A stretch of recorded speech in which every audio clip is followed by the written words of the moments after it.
Hello बच्चों, let's see the question and the question is in a zero order reaction for every 10 degree Celsius rise of temperature the rate is double। इस question में बेटा उसने already आपको concept बता दिया है। जो कॉन्सेप्ट हम लोग मेनली इस तरह के क्वेश्चन को सॉल्व करने के लिए यूज करते हैं, ये आपके स्टेटमेंट में ही लिखे हुए हैं, दिया हुआ है बेटा कि जीरो ऑर्डर रिएक्शन में होता क्या है कि जब कभी भी हम लोग 10 डिग्री सेल्सियस राइज करते हैं टेम्परेचर को, उसका जो रेट होता है बेटा ये आपका डबल हो जाता है। ये कॉन्सेप्ट आपको याद रखना है बेटा। हो सकता है जब कभी भी आगे ये क्वेश्चन पूछे तो ये कॉन्सेप्ट आपको ना दिया हो, आपको यूज करना होता है। अब हमसे आगे क्वेश्चन पूछ रहा है कि if the temperature is increase from 10 degree Celsius to 100 degree Celsius the rate of reaction will become. तो क्या होने वाला बेटा, तो इसके लिए बेटा हमारे पास R rate of 100 degree Celsius को अगर हमें फाइंड करना है with respect to rate of 10 degree Celsius में, तो ये आपका होगा बेटा 2, कितना टेम्परेचर हमने चेंज किया है बेटा, कितना टेम्परेचर आपका चेंज हुआ है, डिवाइड बाय इनिशियल टेम्परेचर आपका क्या था। इससे आपको ये पता चल जाएगा बेटा कि हमारा टेम्परेचर जो है वो आपका कितने टाइम्स हमने 10 डिग्री सेल्सियस उसका राइज किया है। इसको जब आप सॉल्व करोगे बेटा 2 डेल्टा टी आपका यहाँ पर क्या है बेटा 100 डिग्री सेल्सियस आपका पहुंच चुका है। इनिशियली आपके पास 10 डिग्री सेल्सियस था, मतलब ये है बेटा डिफरेंस आपका 90 degree Celsius divide by 10 degree Celsius आपके पास बेटा ये इनिशियल था। यहाँ पर बेटा हमें इनिशियल टेम्परेचर रखना होता है। इसको सॉल्व करोगे बेटा तो आपके पास आएगा 2 का पावर 9, मतलब 9 टाइम्स हमने बेटा 10 डिग्री सेल्सियस बढ़ाया है।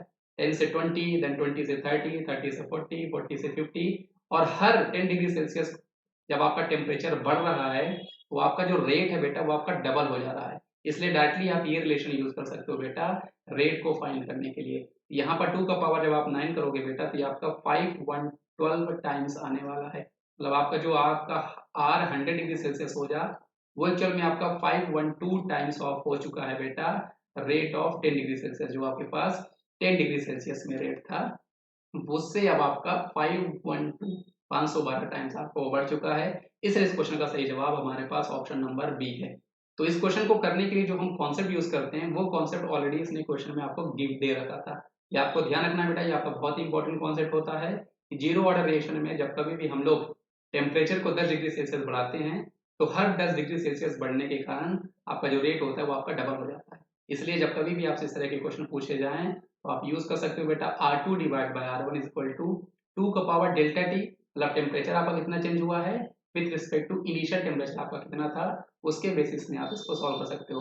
और एक चीज बेटा आप यहाँ पे याद रखो कि आपका हमेशा ये जो T0 है ये आपका हमेशा 10 डिग्री सेल्सियस ही हम लोग लेते हैं, क्योंकि हमें ये फाइंड करना होता है कि कितने बार आपका जो 10 डिग्री सेल्सियस है वो आपका इंक्रीज हो रहा है।